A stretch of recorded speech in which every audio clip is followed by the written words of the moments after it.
তাদের কোনো বিড়া বাড়ি যা চলে গেল সব নদীতে। এখন এদের যাওয়ার কোনো জায়গা নেই। এখন তারা বাস্তু হারার মতন হয়ে গেছে এখানে। ঠিক আছে, আপনারা সবাই একটু খেয়াল রাখবেন। এই নদীতে পানি তো কতদিন ধরেই, 3 দিনের ভিতরে এখানটা জোয়ারটা এসে ভাঙ্গা একবারে যে এখানে বাড়িঘর যা আছে সব এখানে 30-40টা বাড়ি ছিল, সব ভেঙে নিয়ে গেছে। সামনে বাড়ি ছিল, ভেঙে নিয়ে গেছে।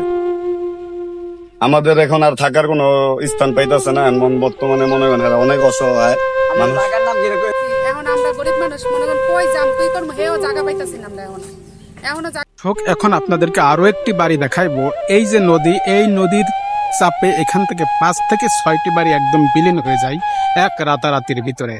এই সমস্ত লোকদের সঙ্গে আমরা কথা বলে যেটা জানতে পারলাম, তাদের এখন শেষ ঠিকানা হলো রাস্তায়।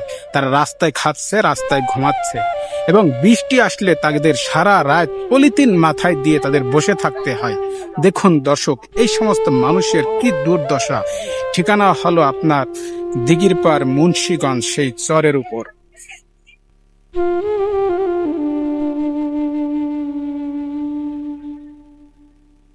খুব মর্মান্তিক অবস্থা। এক রাতের ভিতরে একটি তুফান আসে, 5টি বাড়ি এক রাতের ভিতরে একদম নদীর বুকে নিয়ে যায়।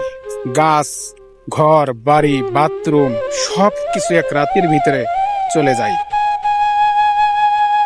তাদের আহাজারি যে সরকার কেন আমাদের বিষয়টি দেখছেন না, সরকার কেন আমাদেরকে একটু নজরদারি করছেন না। তাদের প্রত্যেকটা ঘর পানির নিচে এখন।